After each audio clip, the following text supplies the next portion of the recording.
So if you were to meet me someday, you might hear this word. I hear it a lot when I'm meeting new people. They say, "This is my friend Lynn, and she's just one of the sweetest people I know." So I didn't set out to be a sweet person. This is who I became, and I think part of it is because I'm the firstborn child in my family, and therefore I am the peacemaker in the family. I wanted to sit by the window like the other two kids, but no, I had to sit on the hump to keep the peace between my brother and sister. And this is just who I became. It's my nature. And I say all that just to say that with the betrayal, I encountered a Jekyll Hyde alternate reality version of myself. And I became an extremely angry woman. It's like I lived with this constant low-level irritation, and just the littlest thing would set me off. Now, just to give myself a break, this didn't happen to me overnight. It happened over the course of years, and a lot of it had to do with the way that I chose to respond to the betrayal. In 1996, I had this idea that something wasn't quite right. Something was a little off in my home. I was suspecting that my husband maybe had an issue of some sort. I didn't know what it was, and I decided I didn't want to know what it was. So for like 4 years, I just stuffed and avoided this feeling. In the year 2000, I came face to face with my husband's sexual addiction, and I walked in on him when he was looking at pornography. And you'd think that might have been a wake-up call for me, but no. I chose again to respond with denial. And so I spent another 4 years in denial, like 8 years of unhealthy coping with the betrayal. And that just created this angry monster woman, just really, really crazy anger. And I think it was a product of this choice I'd made to live in denial.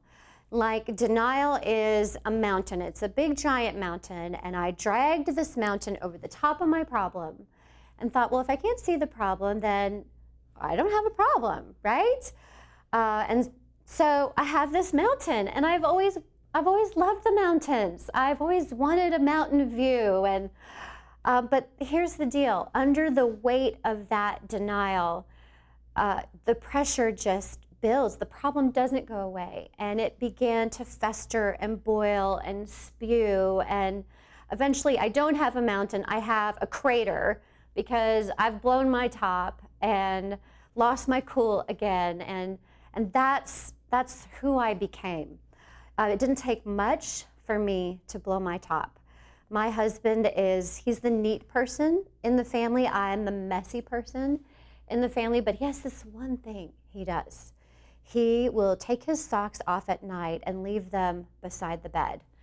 And I just remember seeing those socks and thinking, this is horrendous. How could he do this? And I'd just be totally unnerved and annoyed at these two socks beside the bed, and I would close the door to the bedroom, close the door to the bathroom, close the door to the little room where the toilet is, and yell and scream and swear and just spew out all this hot lava emotion.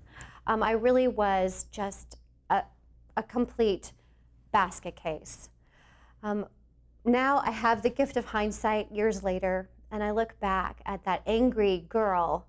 And I know it's going to sound crazy, it's going to seem absurd, but I am grateful for that anger. Because for a long time I was sad, and for a really long time I was lonely. And those were safe emotions for me. Like, I was okay being sad, I was okay being lonely. But then this anger started bubbling up, and the anger really scared me.